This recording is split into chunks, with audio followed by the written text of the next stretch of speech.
Hello viewers. इस video में हम काव्य शास्त्र के रस सिद्धांत के बारे में बात करेंगे। तो इस वीडियो के डिस्क्रिप्शन में आपको यूजीसी नेट का जो पेपर 1 है वह फ्री में दिया जा रहा है, ठीक है। और उसमें आप मॉक टेस्ट लगा सकते हैं। और यूजीसी नेट हिंदी का जो प्रीवियस ईयर्स का जो 4 सेट हैं वह 360 में आपको दिए जाएंगे। तो वो मॉक टेस्ट भी आप ले सकते हैं, जिससे आप कभी भी कहीं भी यूजीसी नेट हिंदी का जो प्रीवियस ईयर्स के क्वेश्चंस हैं तो उसी का मॉक टेस्ट लगा सकते हैं। हेलो लर्नर्स, आज हम काव्य शास्त्र के रस सिद्धांत के बारे में पढ़ेंगे। तो इसमें जो मुख्य भाग हैं वो है स्थायी भाव, विभाव, अनुभाव, संचारी भाव। तो इनको याद रखना है, ठीक है, तभी पूरा समझ में आएगा।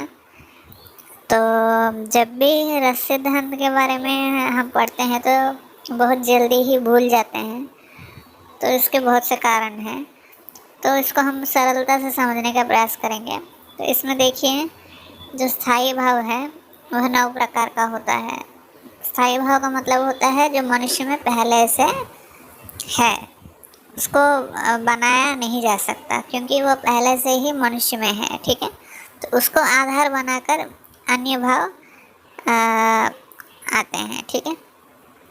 तो उदाहरण के लिए एक नाटक चल रहा है जिसमें राम सीता हैं और कथा है, कथा हो रही है, और जो भी जनता है वह नाटक को देख रही है, ठीक है।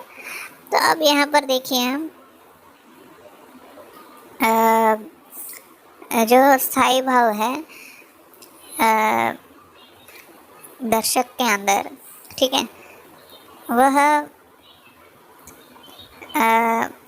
मान लेते हैं करुणा भाव है दर्शक के अंदर, ठीक है, स्थायी भाव के रूप में है, लेकिन अभी वो दिख नहीं रही, ठीक है। तो अब मान लीजिए कि जब राम दुखी होते हैं तो सीता भी दुखी होती है, ठीक है। यह देखकर जो दर्शक है वह भी दुखी होने लगा। तो जो करुण भाव है स्थायी भाव के रूप में दर्शक के मन में, वह कौन से कारण से अभिव्यक्ति हो रही है, ठीक है। यहाँ पर सीता और राम जो हैं वह विभाव हैं, ठीक है। तो जिनके कारण स्थायी भाव की अभिव्यक्ति या स्थायी भाव का अनुभव दर्शक कर रहा है उसको हम विभाव कहते हैं, ठीक है। तो यहाँ पर राम और सीता दर्शक के स्थायी भाव को बाहर ला रहे हैं, ठीक है। तो यहाँ पर राम और सीता स्थायी भाव के बाहर आने का कारण है, तो वह विभाव है राम और सीता, ठीक है। तो जो नाटक के पात्र हैं वह कारण बने दर्शक के करुण भाव को बाहर लाने में, ठीक है। तो यहाँ तक समझ में आया। अब उसके बाद देखिए जो अनुभाव है, तो अनुभाव क्या है कि अब यहाँ पर राम और सीता हैं वह दुखी हैं, यह दर्शक को कैसे जानकारी मिल रही है।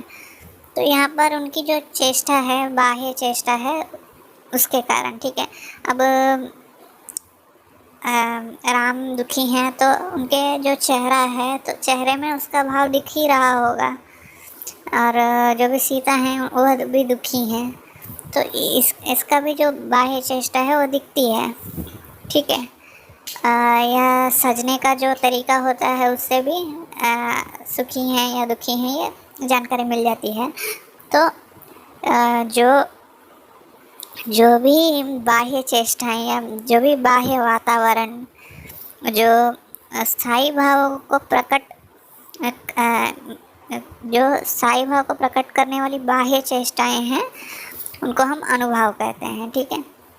तो ये अनुभाव हुआ। उसके बाद संचारी भाव, तो संचारी भाव बहुत ही ज़्यादा होते हैं।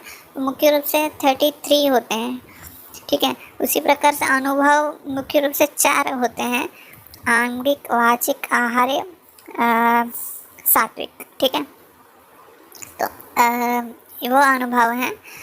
अब संचारी भाव क्या होते हैं उसके बारे में देखते हैं। तो संचारी भाव एक हम कह सकते हैं कि ये अस्थाई भावनाएं होती हैं, ठीक है। तो इनका जो कोई अलग से कोई इनका अस्तित्व नहीं होता, जबकि यह अस्थाई होती हैं। लेकिन जो स्थायी भाव होती हैं उसको और भी क्या करती हैं, ये और भी ज़्यादा करने में सहायक होती हैं। अब मान लीजिए करुण भाव है, तो करुण भाव में चिंता, ठीक है, यह सोचने की जो